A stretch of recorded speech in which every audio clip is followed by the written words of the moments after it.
Welcome to City Life. Today on the programme, Christchurch City Councillor Keown, Labour MP Lianne Dalziel, Tane Norton from the Canterbury Youth Development Trust, and Style with Stephanie Rumble. But first on the programme, Reid from the EQC. Good to have you here. Good morning, Canada. So what's the latest? Business as usual, really. Working really hard to help Sarah clear the red and the orange zones. Obviously that's a priority, particularly the orange, so we can give people some surety or help people with surety around their lives. Also continuing with repairs in the white zone and assessments in the white zone where we can. Okay. Now, the EQC turned up at some community meetings last week. Tell me about these. Yeah, we've supported Sarah through 34 public meetings, something that we plan to continue to do. Gives us a good face-to-face point with the public, and we're going to try and expand on that as well and rolling out some clinics where we actually interface more directly with the public.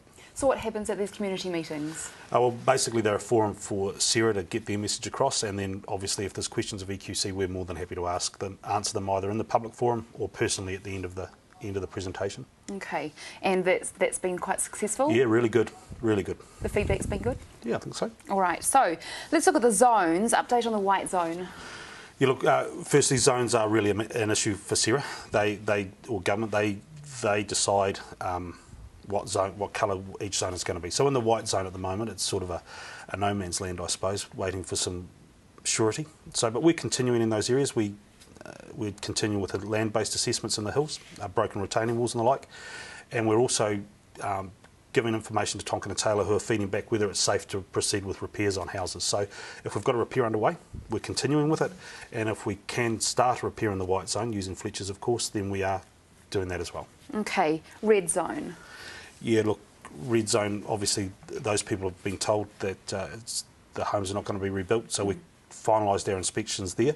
We're a little bit worried that with the data that we received, not everyone will have been seen, so if you're in the red zone, haven't seen EQC, please ring 0800 damage and we will prioritise your inspection. And we will continue with emergency repairs to keep people in their homes through the winter. Like I know Roger at the meetings was talking about people being able to remain in their homes for 2 years, so we're happy to support that as well. And that's in the red zone? Absolutely. Okay. Now other people in the red zone, they can go on and get their things out, can't they?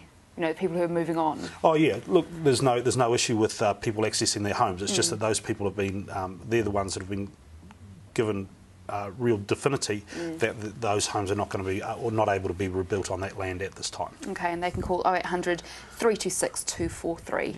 Yeah. Now, orange zone.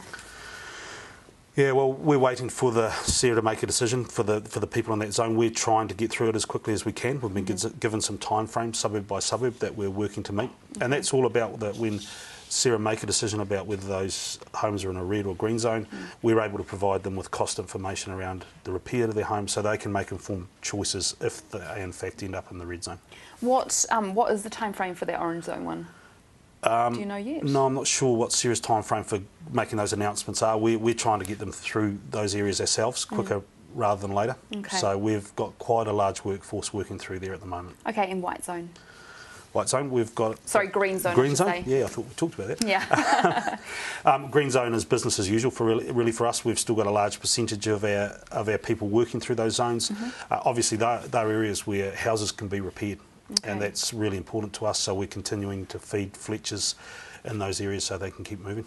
Now, we're right in the middle of winter. It is freezing in the mornings now. Yep. What's EQC doing to help people? Well, again, we're still promoting winter heat. Fletchers have done over 7,600 heat installations, and they've got scope for more. So again, same message, if you know someone that's sitting at home saying there's someone else worse off than me, please let us know, because we can help with that heat installation. Okay, good. Right, now CTV City Life viewer questions. We had a lot of them. Now because we don't have that much time, I've just sort of condensed them down to the big ones. Facebook. Why can't people put their questions on and be answered by the EQC anymore? What's happened there? Look, we know how important Facebook is to a lot of people, but we looked at the number of queries we were getting. It was taking a huge part of our resource to answer a very small number of people in a very public domain. As I said, we want to engage on a face-to-face level, one-on-one. So firstly, as I spoke about last week, we're going to start running out some clinics across the Fletchers hubs, and we're also going to have a mobile interface where we will be at shopping malls and the like, where people can connect with us. And if they've got a personal query, we'd really encourage them to use 0800 Damage. We'll still answer some queries on Facebook, but they'll be more generic responses than specific responses. All right.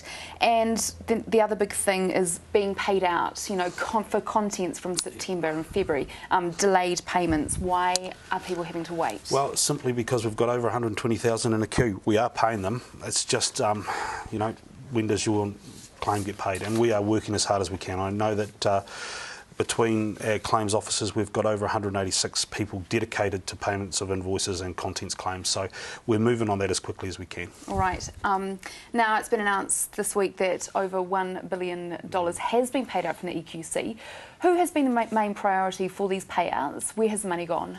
Well, I think mainly in the homes that are over the 100,000, excluding GST EQC cap. So if your home is exceeded that amount of damage, that's where the majority of those claims would have been paid. Okay, so nothing has been paid out to contents yet? Oh yeah, we've paid a large amount of contents. I can't remember the number off the top of my head, but I don't want to lead people up the garden path, but certainly there's been a significant contents payment made. And just referring back to those questions that have been emailed into us, I mean, there seems to be a lot of angry people out there. How do you deal with the people who are unhappy with EQC? Yeah, well, look, we need to actually be able to talk to them. And one of the reasons that we've gone away from Facebook is we want them to come to us and say, this is my problem, can you help us solve this? And I think if we can get them onto the phone and we can solve those problems, and in the main we do. So really want to encourage people to pick up the phone and call us. I know sometimes that's frustrating as well, but in the main our call centres are doing a great job, and we can sort those problems out. Any thoughts of getting more people in the call centre or working on the claims? Look, yes, always, and we recruit heavily. We're still recruiting in our claims offices now to try and get our productivity up, and we'll continue to do that. Look, we review every aspect of our business on a daily and weekly basis, so the answer to that is yes. Okay, and the main focus this week is? Claims, claims, claims. Let's get our inspections done. All right. Reid, thanks for coming on the programme. My pleasure. See you next week. Yep.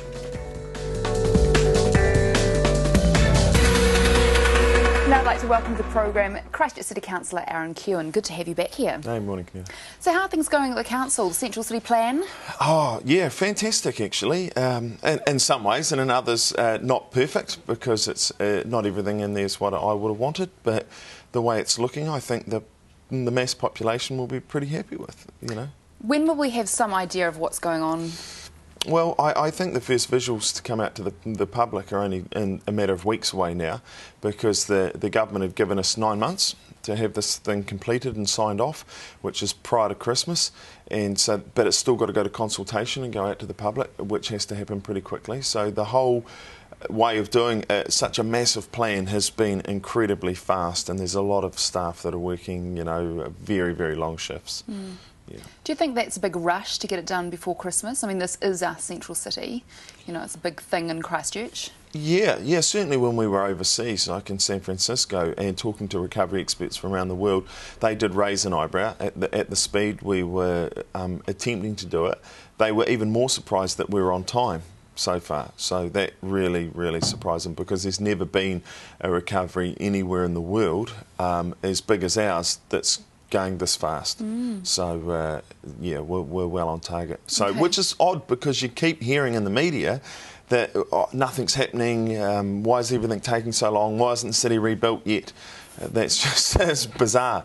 So because we're still having aftershocks, I think. yeah, and we're not Dubai. We can't build at the speed they do, and even they couldn't build it. Have this city finished this year, and you know, and they've got access to slaves. We don't have slave labour here either. So. Okay, let's look at your trip to San Francisco. The last time we had you on the program was to talk about that, and that was several weeks ago. Now let's just look at you know, the time since. You've had time to reflect on it. You know, are things going as you'd expect? Well, yeah, they are, and it did change my perspectives a little, because when we got to San Francisco, because they're a disaster city, and there's like this global brotherhood of disaster cities that until you have a major disaster, you're not in the club, but then once you do have one, they open their doors and they'll help you. So when we went over, we didn't quite know how good the calibre of people they'd set up for us were, and they were fantastic. Like, we started the very first morning with a lady who was going that night to receive the Green Star Award from the UN for housing, and they only give this out every 2 years. So she was working with us the day she was flying to Switzerland to get her medal. Wow. We had people from Harvard, people from Hurricane Katrina, people doing Haiti, so all the experts that are doing all the major disaster recoveries in the world were all brought into San Francisco to work with us for the week. You and the rest of the councillors that went on the trip, there were 4 others. Yep. Have you met since to discuss things, to see how things are going?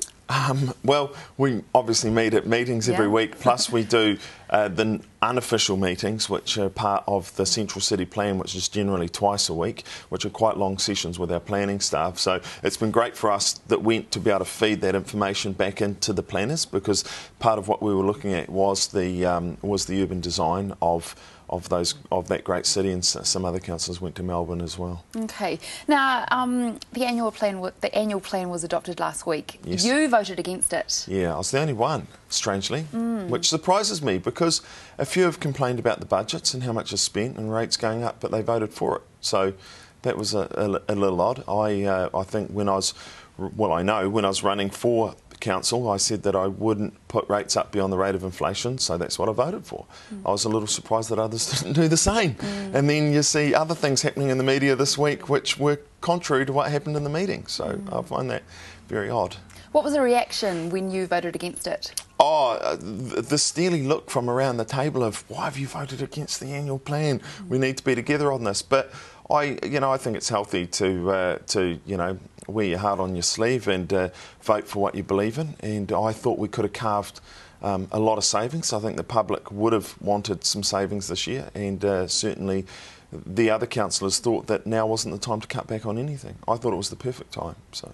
Now, I know that you live in Shirley, in the Shirley area. How are things over there for you at the moment? Well, my end of the street's fine, but the other end is not. So that's how it changes, just that quickly, that you can go, 400 metres down the road, and there's just liquefaction and road humps everywhere and broken sewer lines. So that's how much our city changes as you go through different neighbourhoods. Are you getting out there into the neighbourhood and talking to people? Yeah. Right from as soon as the quakes happen, whenever we get major aftershocks, I head straight out, because that way, like on the 13th, was able to report straight back to council. Actually, the phone lines were down in town. The EOC wasn't operational because the big tower up behind the art gallery, that's looking like that's going to be pulled down, but that moved so much on the day they had to evacuate the EOC and set up a separate one. So all the information that was coming back from the suburbs, I was bringing back on paper. I was just out writing it all down, all the roads that had liquefied really bad. Okay. So they got that information back on paper that day. Wow. So how do you think the recovery is going in Christchurch? Compared to how it goes in the rest of the world, really, really well. For those people that aren't enjoying it, really badly, because all the only things they know is what they see around them, so they just see a broken city. So for them, the recovery is going really bad. So that's understandable, because that's the environment they're in. But for myself, that gets to see what the future will look like, to hear from people overseas, and to see what the government's doing for us, it's going really well. And so that's hard, because I know, but they don't get to see it. And people can say there's a lack of communication, but I don't think there is. There seems to be a bombardment of communication. It's how you decipher it. Okay, now finally there's been an announcement of a professor from Harvard University coming to Christchurch. Tell me about that. Yes. Well, this is actually the first place for it to be announced, Kaneda, other than a few councillors know, and the Mayor, is Douglas Ehlers, who is a disaster recovery professor at Harvard University, who come and met us in San Francisco, is coming out to Christchurch in August. So in the first half of August, he'll be here for 2 days. So we're going to do 2 sessions. The first one will be with council staff, elected members, interested parties and business groups. Will come on the first day, and he'll tell people, he'll explain how disasters go worldwide and what your recovery responses should be and where you should be at. And so that'll give us a gauge of where we're at, and then we'll do one on the second day, which will be completely open to the public. So I'm picking we might need CBS Arena, because he'll do a presentation of where we're at, how we're looking, and then he'll do Q&A as well. So excellent. Well, you've heard it here first on City Life. Yeah. All right, Aaron, thank you so much for coming on the program. Thanks heaps, Kim. We'll be back after this break.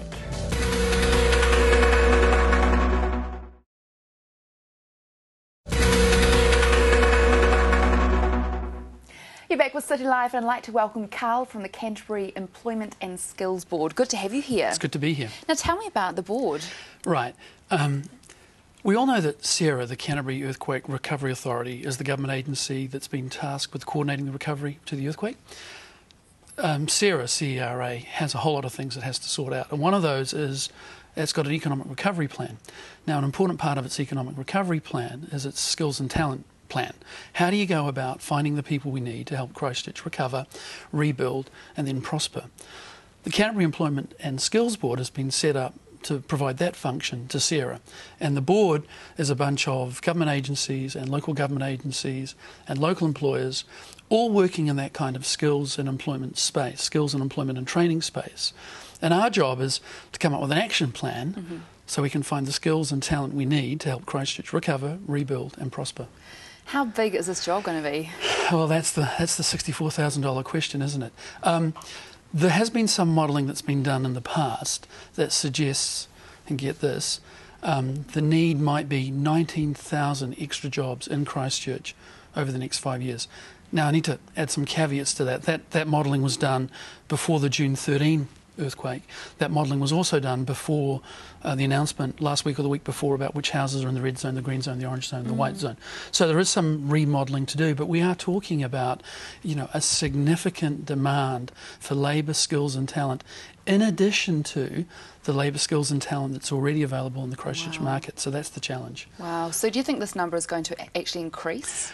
Well, I don't know, but even if it doesn't, I mean, we're talking 19,000 people. Where are you going to find 19,000 people? Don't ask me. That is your job. Where are you going to find these people? I thought I was trying to be clever by deflecting. Absolutely, that is the key strategic question that the board has. Where do we find those people? And the answer is complex. And the answer is varied. I mean, obviously what we're going to do is we're going to train some people. We're going to find some people that have the skills who are working in different industries already.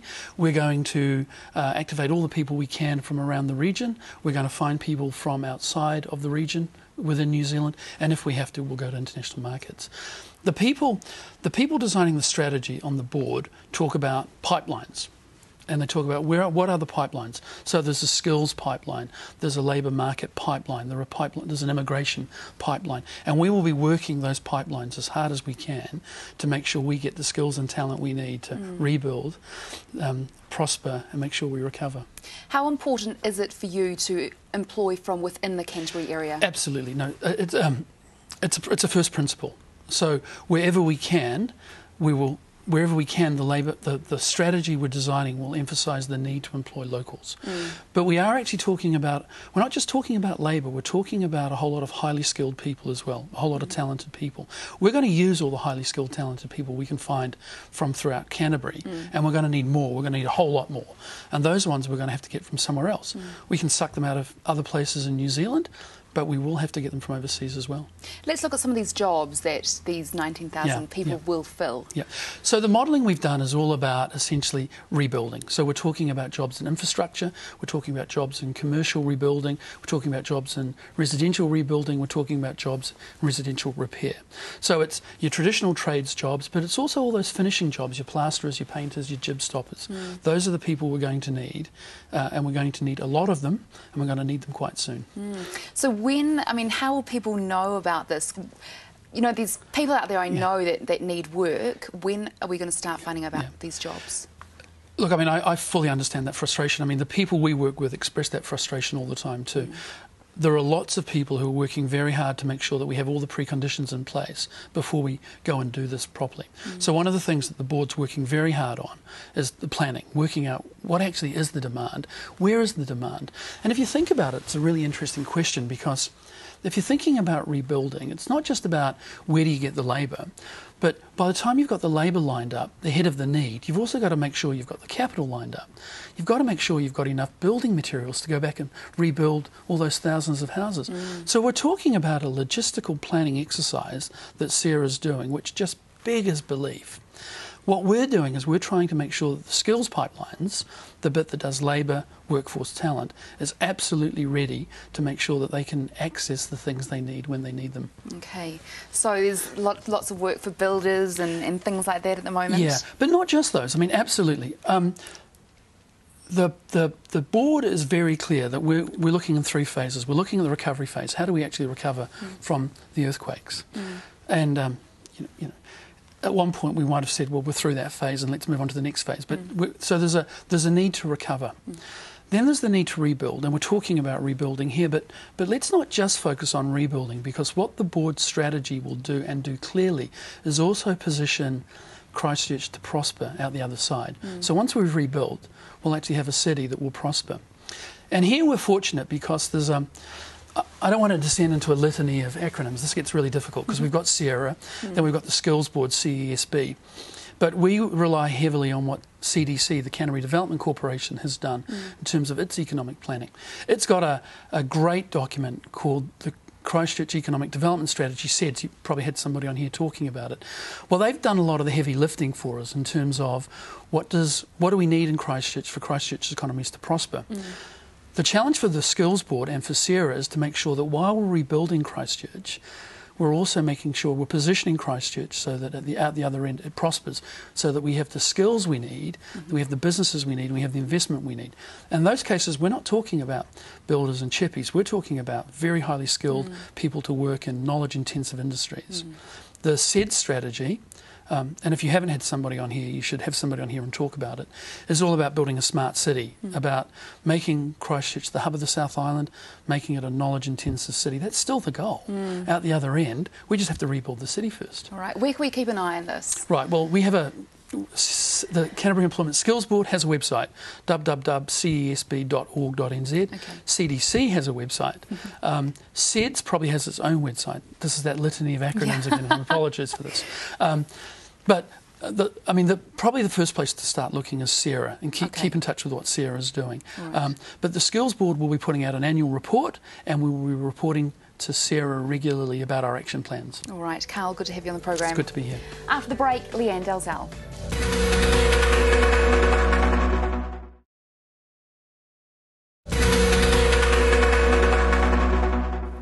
Welcome back to City Life, and I'd like to welcome Lianne Dalziel. Good to have you here.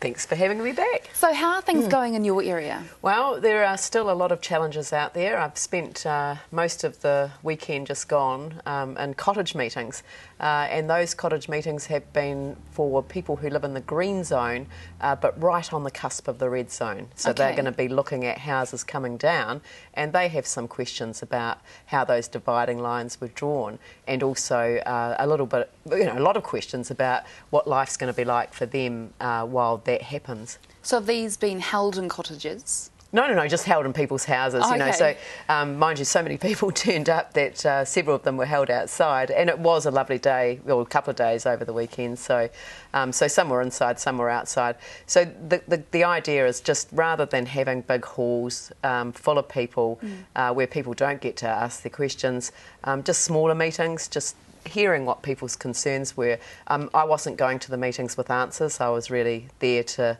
hear what their concerns were, and I'm trying to get those answers from the engineers and from Sarah. Okay. Yeah. So let's look at exactly what the people are struggling with in the area at the moment. Well, there's several issues. One is that there hasn't been a detailed explanation given of the type of analysis that was done to put a road into the green zone and the red zone. So we've got a number of roads in my electorate where they're green on one side and they're looking at red on the other. There are neighbours who look over their fence at a red property from a green property, and so they just want to know that the analysis that was undertaken, they want to understand it, and they want to know that it's robust. Okay. They also want to know that if they're in the green zone, that they will be reinsured. So, and everyone knows that insurance is the big issue for people in order to be able to rebuild with confidence. What are your ideas on the whole zoning thing? Well, I think that it was a job that had to be done. I personally wouldn't have released the information the way that it was released.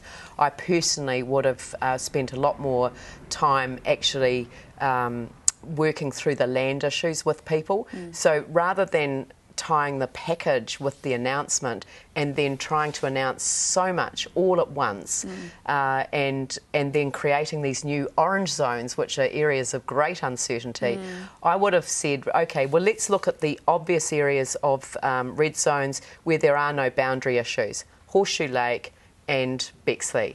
I would have taken those two communities and I would have worked through all of the land issues and helped them understand why it was their land couldn't really be remediated and rebuilt on at this stage. How much uncertainty around is there at the moment about the zones? Well, the orange zones are now in that state of limbo that we were all in before, not knowing whether they will turn red or green, knowing that some obviously will turn red, some will obviously turn green, but knowing that there's substantial land damage in there.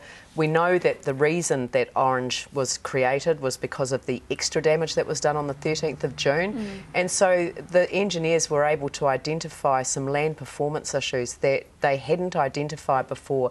And that creates, again, that level of uncertainty. So this is not the way I would have managed it, but it's the way it's been managed. And so I think that we need to just get more information out there. And the other thing that people on the cusp said to me, well, what guarantee have we got around service provision at this time? You know, we're going to see houses come down one by one. What's it going to look like? You know, are they going to plant it out? Are they going to try and make it look nice? Are we going to get our sewage back? You know, so are we going to get good services? Maybe we could be prioritised by the City Council for making our life a little bit more comfortable while this discomfort is happening all around us. I don't know this myself, but how's the transport out there and things like rubbish collection? Yeah, well, transport is an issue, particularly the public bus system, and this is an issue that I will be raising with ECAN. It's come up on more than one occasion where normal bus services can't be resumed because the streets are so damaged, and Gayhurst Road is an obvious one. Some of the New Brighton streets, the buses have been diverted, and that means for kids trying to get to school it's difficult, and for particularly older people wanting to get to the supermarket, very difficult when you haven't got the bus service that you've been able to rely on. Let's look at things that you're working on at the moment, your next focus. Well, in that particular regard, I think a shuttle service in some of those streets would be really helpful, just connecting people up to the main bus services that are running, and I think trying to get information for people so that they know exactly what's happening, and also finding out what appeal processes the government is preparing to put in place for things like the rateable values, those sorts of things. Now, I know recently and finally you went to the Bexley Residents Association meeting. How did that go? Well, it was quite sad really in one level, because it was you know, it's probably the penultimate AGM, you know, there's probably one more AGM to go and then that's it. So it was quite sad on that level, but it was also really good to be able to hear what people's concerns were, and at least people in the red zone have got one thing, and that's certainty. And having certainty, whether or not you like the detail, is actually better than the uncertainty that exists for others. So, you know, I think there's going to be a bit of red zone guilt at some point, and maybe I'm experiencing a little bit of that myself at the moment. Are you moving out as well? We will be eventually, but we're in Bexley, so right. Yeah. So it's and I mean, on the one side, for me, it's a huge relief to know that that's the end of the road, and I don't have to worry about, you know, what I'm going to do, except that I won't know where to move to, and we're going to go through all of those questions that other people are going through. Should we rent for a while? Should we try out some different areas, you know, yeah, so a period of uncertainty, but at least some certainty in terms of the decision that was made. So it's just as hard for you right now as well? Well, not as hard for me as many others. I know there are many others in a far, far more difficult position than me, and I'm quite privileged, really, and to be able to, well, to represent other people as they go through this journey. All right, Lianne, thanks for coming on the programme. After the break, we catch up with the Antarctic Centre.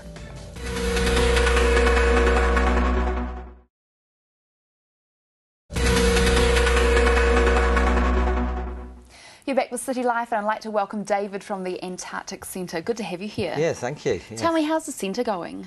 Well, it's going well now. I mean, initially, after the earthquake, it was a bit of a shock, and a lot of the building had to be checked, so we had to get engineers in to see and inspect the outside of the building. But because we had a lot of mechanical plant and heavy machinery inside, we had to do an inside check as well, and that's more to protect our staff but also our visitors as well. So everything's all right there? Everything's going well, yeah, it's fantastic. Now, in terms of tourism, I know that other tourism operators are really struggling at the moment. Yeah. How's the Antarctic Centre going? Well, you know, I mean, it's definitely affected us because 85% of our business was actually with international travellers. So, of course, with airlines not coming in now, obviously people are nervous about coming to Christchurch, but it's more the case that there's not a lot of hotels. So, of course, even if people come in, we can't house them, so they're bypassing Christchurch and going to Tekapo and Queenstown. So it has had an impact, obviously, but what we have done is we've actually introduced a great deal for the locals, and that's twofold, really. Obviously, a lot of people have gone through turmoil and upset with the earthquake, so it's allowing the locals to be able to come in at a much reduced price, and of course it keeps us going as well from a business point of view. So, you know, $165 family pass is now $50. So 2 adults, 4 children can come in and spend half a day or a day at the Antarctic attraction and you know, have some fun, stay warm, take their mind off all the rumbling around outside. So yeah, it's a bit of a win-win at the moment, but it is tough. Yeah, it is. Well, I guess it is for everybody right now. Yeah. Let's look at the things that we can do at the Antarctic Centre. Okay. Well, we've got a number of things. We've got our new 4D cinema, so that's very exciting. That's basically allowing people to come in and watch a movie in 3D, but the fourth dimension is the sensories. So there's water splashing in the face, the seats are moving. The kids like it, the adults like it, and it's something that's quite different. It's the first true 4D cinema in New Zealand, so we're really excited about that. We've also got a child's movie that we've been playing as well called The Curse of Skull Rock. So we've been playing that intermittently with lots of children in the room. So we tend to go up there and say, you know, how many children in the theatre? Hands go up, get them to make a bit of noise and put an extra movie on. So it's nice to do that because it just means that, you know, the kids are having a bit of fun and it's a bit more excitement for them. So that's proving well.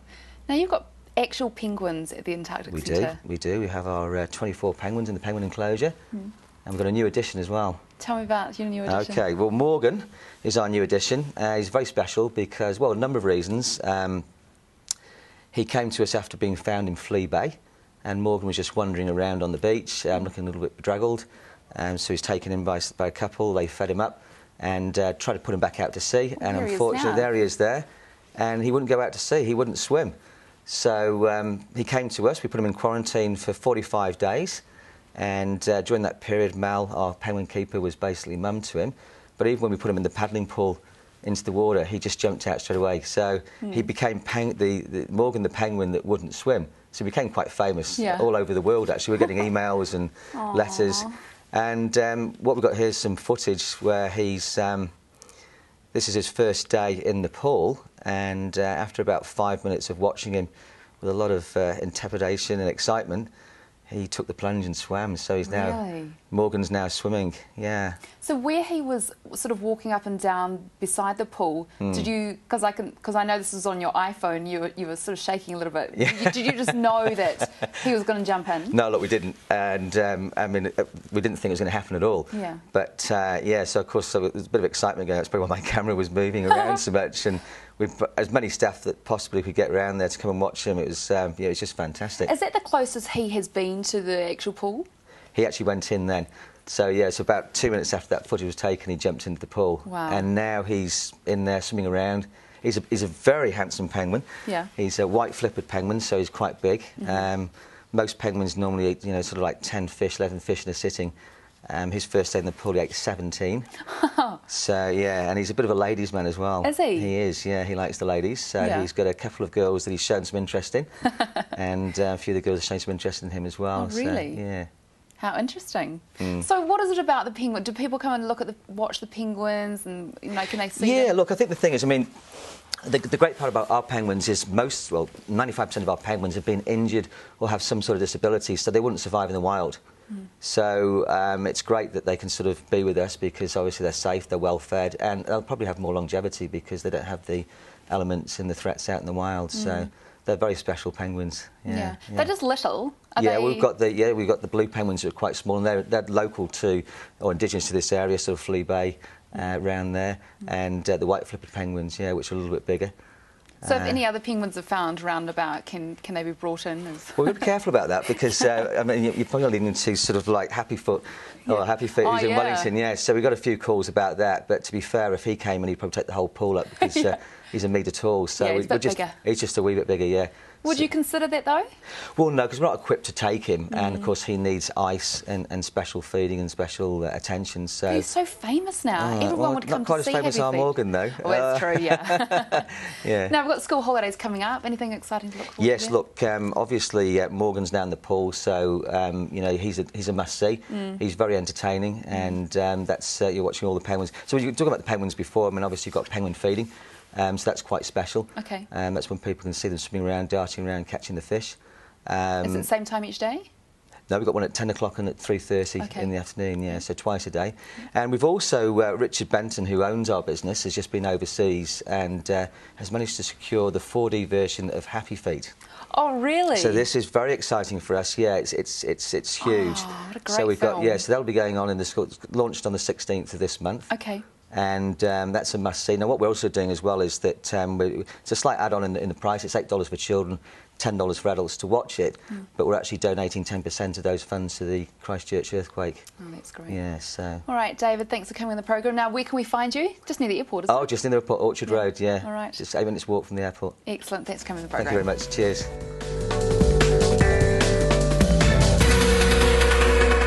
Now I'd like to welcome Tane and Norton from the Canterbury Youth Development Programme. Welcome to the City Life. Yeah, great to be here. Good to have you here. Yeah. Now tell me about the programme. Well, it's a program set up to look after young youth boys who have been in a bit of a problem, not serious, but they're under supervision. And what we've found is with these young men, they, after a period of time, when they come out of their time that they have to learn a few things, they just go back to their old ways. And what we've tried to set up is an establishment where they can be looked after when they come out. We try and find them jobs, give them some rules to go by, and we've been very lucky with people like Fulton Hogan, Fru's Transport. They will employ these young men. They mightn't go and drive a truck the first day, but if they learn to wheel a wheelbarrow and these people will make sure they get jobs. Great. And that's what young people, I think they see it that there's no end at sight for them, I think it's a worthwhile cause. What's the success rate with this program? Well, can't give you the figures, but it's very, very high. Now and again you have a glitch, but the majority of boys, once they know they can earn a living with a future, if they improve and do the job well, they'll get an increase or they'll go higher up the ladder and one day be doing very important, meaningful work. What's your role there at the program? I'm just on the board. I got invited in by Mike Dormer and Gary Leonard to a morning tea one morning, and they made it very difficult for me not to want to help. Yeah. And I'm in a very small way, but it's certainly a worthwhile cause, and I enjoy every moment of it. Do you go along and spend time with them? I haven't been out to I've been ready to go, but earthquakes, both mornings I've been going to go out to the where the boys are at a sort of a school. We had earthquakes and everything was put off. But next week I'm going out to Burnham, and they have a get together out there, and some of the parents come out. It's not a passing out parade or anything, but it's a type of graduation. Okay. We give a certificate, and then the work begins really. It's keeping them occupied and work and keeping an interest in them. Now, you captained the All Blacks in 1977. Does this make you an automatic role model? Not an automatic. I mean, I think the thing that makes you more, I don't say a role model either, but I brought up 4 boys myself, and you all have your trials and tribulations, but now the men have up to 40, and the main thing is that they turned out to good citizens. Yeah. So you brought up 4, so well, you've done well. My wife might dispute that because I was away a hell of a lot of the time, and she did the main part of the bringing up. So I must give her, Jackie, full credit for that. Oh, that's nice. Now, what is the main aim for the young men? Is it just young men going through the program? Yes, as far as I've ever known, yes. Okay. Not to say that there's not a place for young ladies to be in there too, but the biggest thing for us is really financing this job. Mike Field, I think he might have been on the show a while ago. Well, it's very difficult for him and us to find finance to keep this program going. Okay. I really feel it's not up to us to go to charitable trusts such as the gambling machines. I think this is a government thing, really. Okay. And we're getting closer and closer to it. We've certainly got a lot of people wanting to help us, but we've got a long way to go. Yeah. Do you think sport plays a role in this program? Oh, it certainly does. Yeah. And not just rugby or soccer or league, just young people. There's so many children at school come out of school and they play no sport whatsoever. And it's up to some people, you know, to really get people into the sporting. And I think the government are well aware of that, because there's a big move now to get these young people out into doing something. Exactly. Now, finally, tell me about your involvement with another community program. Well, I'm on the. It's not so much a community program. It's the Canterbury Earthquake Trust. Okay. And there's a board set up, and it's just getting going. So I was trying to. I'm just an advisor, as the other 5 people on the trust are, and we're just there to. If something comes up and we can help the board, the trust, we'd help them out. You're a very busy man. Oh, well, Canterbury's been good to me and my family, and I know I only do a small thing. There's a lot of people out there doing a tremendous amount of work. Well, every little bit helps, doesn't it? Yeah. Tane, really good to have you on the program today. Wonderful, thanks for having us. And we'll be back after this break.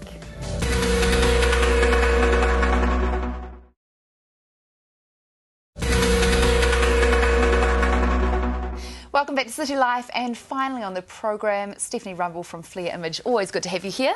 Thank you. Nice to see you again too, Kanita. Now, you're looking lovely and bright today, and I'm looking, well, not as lovely and bright. You look beautiful. We're talking about colours today. Yes, look, we're talking about colour. I decided today we're going to talk about a trend, because we talk a lot about style and how to dress for your body type and whatnot. So today, it's about what's hot in fashion. Okay. And one of the biggest things coming through for spring, we've seen a sprinkling of it in winter, is wearing colour, and especially lots of different colours together.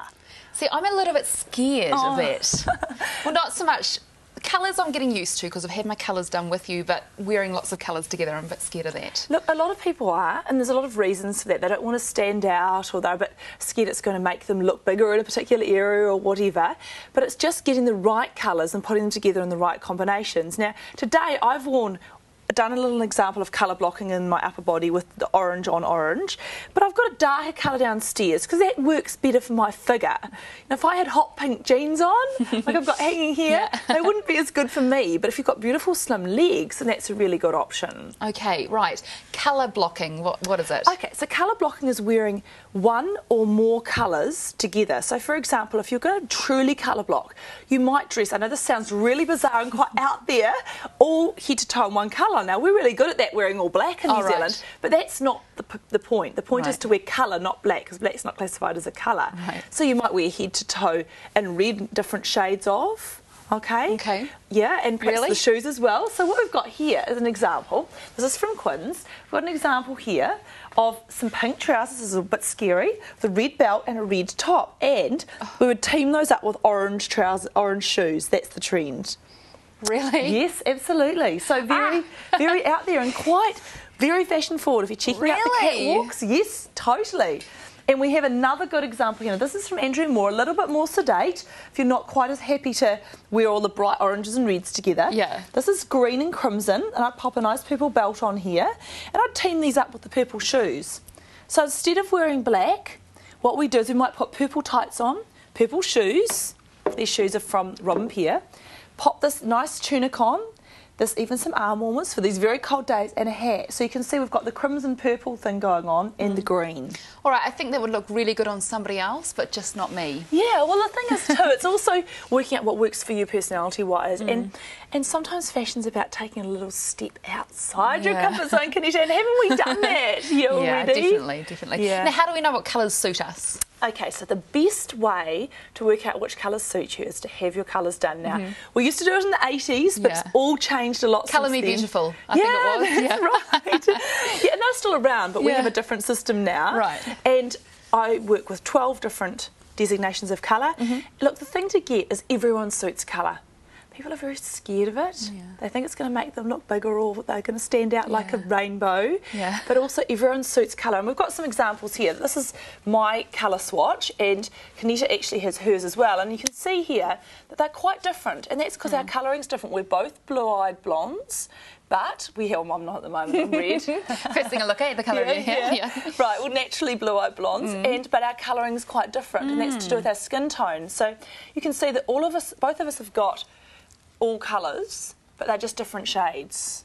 So yours are quite bright, aren't they? Yeah, and that's because my undertone's warm and clear. Right. Yeah, and your undertone's cool and muted. Okay, so looking at these colours, how do we know which ones to put together? Like, say, for example, can you mix them all? Yeah, you can, and when you start dressing in your season, you'll find your colours work together. See, I've got a red top underneath this orange one today too, and it's because they're in the same tone, whereas if I was to pick one of your reds, it wouldn't work as well. No, it wouldn't. So it's just picking them in the right tone. Now, at the moment, strong colours are working, so you could pick out and put two really strong colours together and be quite fashion forward. However, a lot of people aren't comfortable with that, and I really acknowledge that. So we might go with a neutral brown, for example, and put that with a really poppy colour. I like that. Yeah, and then break it up with... Do I have that colour? Maybe. You will have somewhere, a similar version of. Break it up with a cream or even a white. You can see that works quite well. Yeah. See, I think the thing with me is buying colour is only around for a season, but I suppose I'm the only person who wants to wear clothes all the time, season by season, never throw clothes away. So is that an issue of people? Not at all. Look, I think it depends on the style of the garment very much as well. I mean, if you buy garments that are classically styled in nice colours, you can wear them for lots of years. Yeah, right. I mean, I've got two warm tops on today because it's very cold, and the underneath red one here I've had for probably 4 years, and this one I've had for probably the same. Yeah. So I just bring them out season after season because they're very classically styled basic top. That's right. It's some of those out there colours that don't last for very long. Well, the colours last. It's the styles, Kanita. Is it? So yeah, it's about having. I'm learning so much. Yeah, you are. So I mean, there are colours that come into fashion, but if they're colours that suit you, they're going to be colours you can continually and ongoingly wear. Okay. Do you think these colours will stick around for a while? The ones that are out this season or for spring? Yeah, well look, it's colour blocking, so it's picking the colour you like and wearing it all together. Yeah. So yes, I think so. The whole gamut of colours is in fashion. Okay. So you can take your pick. Right. You can wear blue, or you can wear purple, or you can wear orange, it's or like yellow. a rainbow every day. Absolutely. Yeah, good luck to me. I'm putting myself in lots of colours. Oh, you've done well. We've had you in lots of colours already. Purple and navy, oh yes.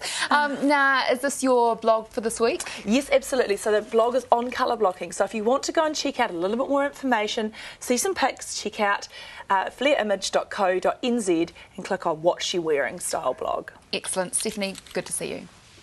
That is City Life for today. You can get in touch with us. You can email me, kaneta@ctv.co.nz. You can give us a call, 3777 033, or you can write to us, PO Box 1100 Christchurch. And don't forget that we are on Facebook, CTV's City Life, and you can watch City Life on demand. Just go to ctv.co.nz and click the big YouTube link. Thanks for watching, and I'll see you tomorrow.